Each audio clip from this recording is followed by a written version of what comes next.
Hello everybody, it's ExtremeGamist here, and today we're going to be starting a development series on Roblox. I'm going to teach you how to code and how to develop games on here. We're going to go in depth with GUIs and objects, but the first thing we're going to start out with doing is simply making a script that does and goes over the basics. So to get started, the first thing you're going to need to do is open up a new place. If you haven't done that already, then obviously you're going to need a little bit more help, and I can help you with that, but it won't be in this video. So the first thing you're going to do is you're going to go up to Advanced Objects, click on it, and this should pop up. Now you might not have that in there, so I'll just remove that. Now what you need to do is type in script, S-C-R-I-P-T.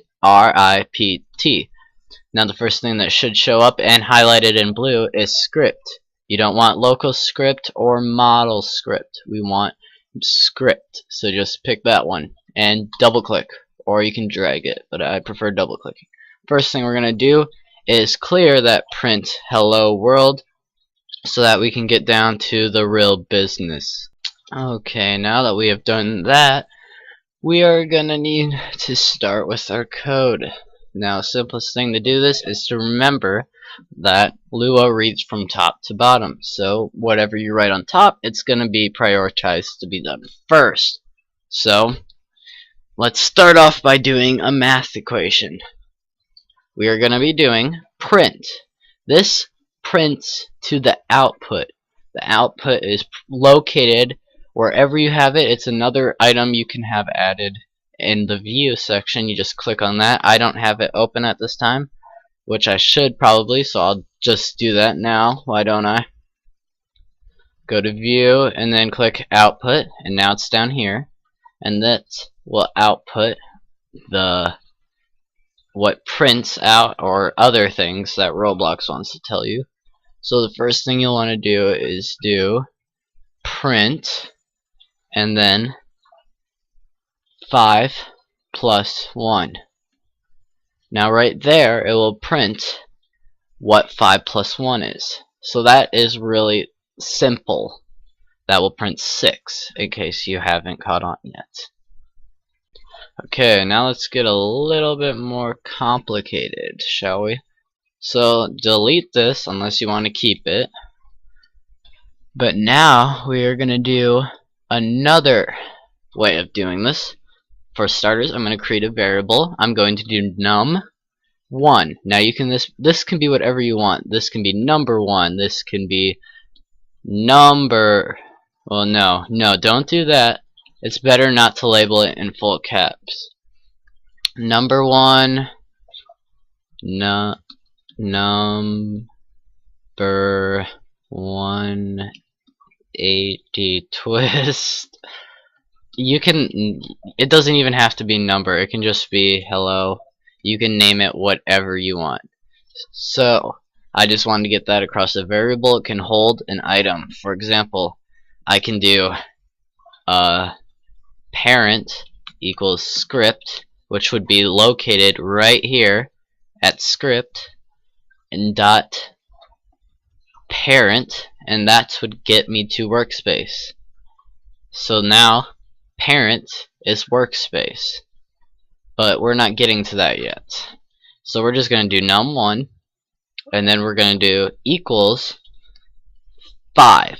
It's holding a number value, not a string value, but it can also hold a string value, like holds number hello, well, not number, string value right there. But since I already have a variable, I'd get an error for that. Now we're going to do num2, which again, you can label this whatever you want as long as it's not interfering with another variable. And we're going to name this, we're going to give this one the value of 1. Now what we can do is print and then num1 plus num2. This will add together 5 plus 1, just instead it's using the variables, so I could change this to 7 plus 10, and it would be 17 now. You get the point. Now you can change those.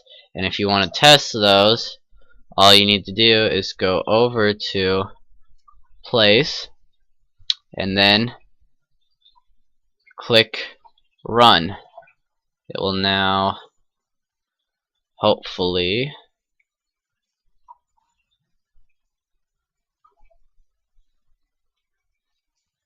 run an output. Yep, it has output 6 in the console. If that makes sense. Okay. Now that that's done, let's go back in the script and we're going to go over another way of doing this. Okay, the next way of doing this, which is basically just a little bit different, we're going to make a variable.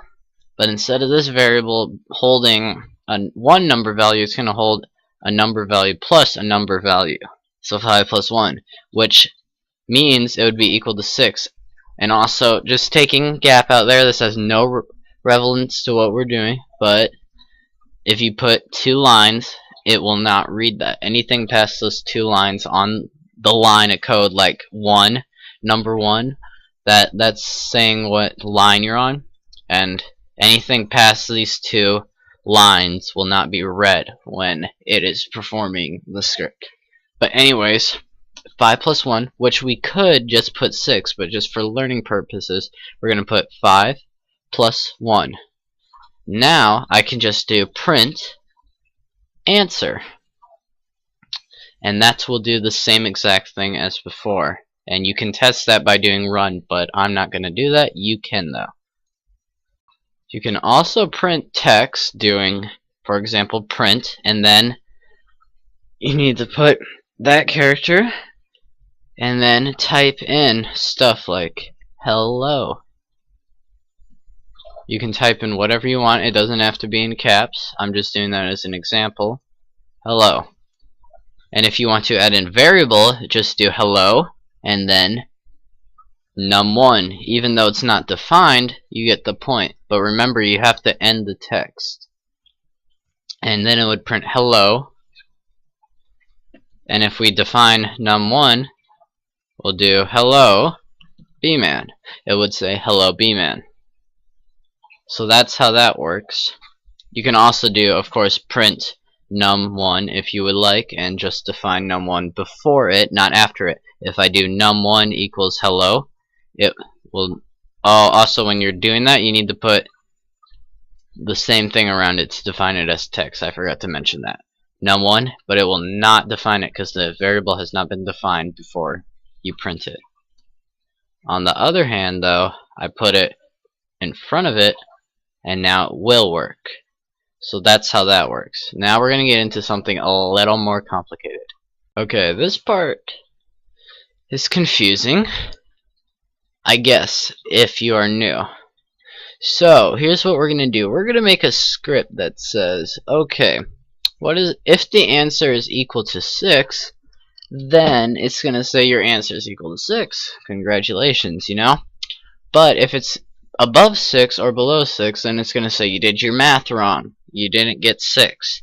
So we're going to say, and we're going to learn a bit about if statements in this case. So just go step by step, and if you need to stop, feel free to do it. So first thing I'm going to do is I'm going to make an answer variable. And this is going to be very important. I'm going to be doing 5 plus 1 for the answer, which means it's 6. Now, I'm going to print something. You don't have to do this, but it's just fancy. Checking for answer beep boop.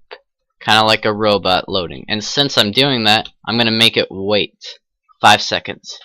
Which means that it will keep reading to this point where it will pause for 5 seconds, and then it will keep reading. So it will stop there. It's kind of like looping over it 5 times. Now it's time for the if statement. So if, and you say this like you're asking a question. So I like to say if. So if the answer, the answer variable we defined above is equal to, and to say is equal to, you do two equal marks. One is setting a variable equal to something. So if I just did this, I would say, well, answer equals 6, and that would be wrong because now I'm changing the variable and the if statement would yell at me basically. But we'll get more info on errors later on. So if answer is equal to 6, then, and then press enter, and it'll automatically put an end at the end, and that will end that script. It will stop it there. It won't end the entire script, it will end the if statement. Let me rephrase that. So, print answer is equal, whoa.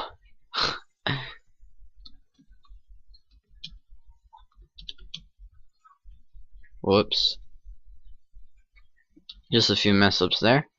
Okay, answer is equal to 6. So, if the answer is equal to 6, then it'll say answer is equal to 6. But what happens if the answer isn't equal to 6?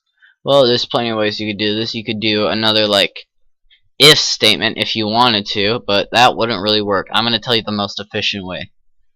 Just press enter, and now you're going to type else if one sentence. One word, I should say, not space.